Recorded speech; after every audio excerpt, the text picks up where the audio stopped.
You've probably heard of it. An ancient guide to conflict so legendary, it's called The Art of War.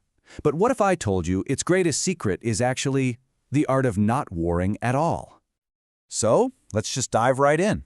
Why on earth is a military manual, written over 2,000 years ago, still required reading in boardrooms and locker rooms today? I mean, what could a general from ancient China really teach a modern-day CEO or a championship coach? Well, the answer is kind of shocking, and it's the key to this whole explainer. The book's most powerful, most timeless lessons, they have almost nothing to do with actual war. Okay, so if it's not really about war, what is it about? To get that, we need to look at how this ancient text has such a surprising and powerful hold on our modern world.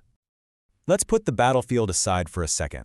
What Sun Tzu's work really is a masterclass in strategy, a super deep dive into human psychology, and maybe most importantly, a handbook for resolving conflict in pretty much any situation you can imagine. And that whole idea of conflict resolution brings us to the book's biggest and, I think, most misunderstood concept, the supreme art of winning by not fighting. This one line, this is the heart and soul of the entire book. Sun Tzu says, "Supreme excellence consists in breaking the enemy's resistance without fighting." Just let that sink in. The absolute best victory is the one you get without ever having to throw a punch. And Sun Tzu even gives us a clear ranking for this. The absolute best strategy? Mess up the enemy's plans before they can even get started. The next best thing? Stop them from teaming up with their allies. And then way down at the bottom of the list, the absolute worst option is a direct brute force attack. Why? Because it's costly, it's messy, and honestly, it's just not very smart. So if the goal is to win without ever fighting, how in the world do you actually do that? Well, it's not about luck, it's about cold, hard analysis. And Sun Tzu gives us a framework for it, built on what he calls the 5 factors of victory. A great leader, according to Sun Tzu, looks at these 5 things before they do anything else. First, the moral law. Basically, is your team totally united behind you? Then, heaven.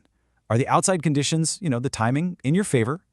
Earth. Do you understand the landscape you're operating in? The commander. Are you the right kind of leader for the job?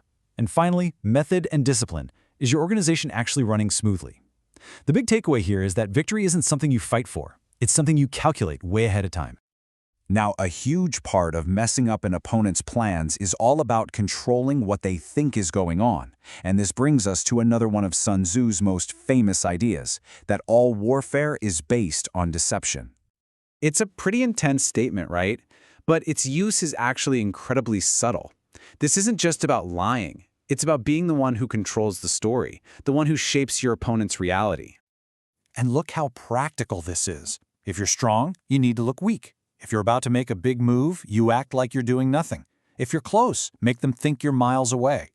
This isn't just ancient battle strategy, this is the playbook for a surprise product launch, a tough business negotiation, or even a game-winning trick play in sports.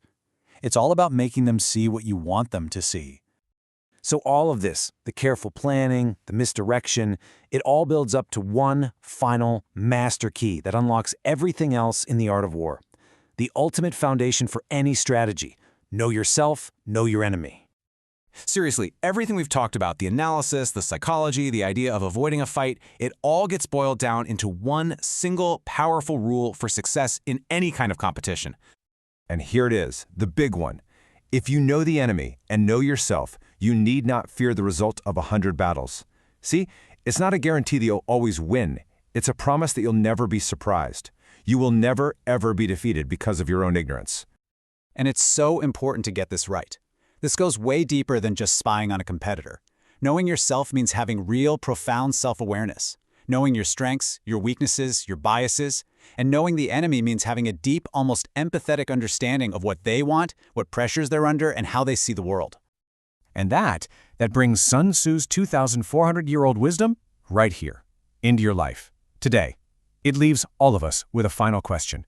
In your world, your job, your personal goals, who is the competition? Who is the obstacle? And maybe even more importantly, do you truly know yourself?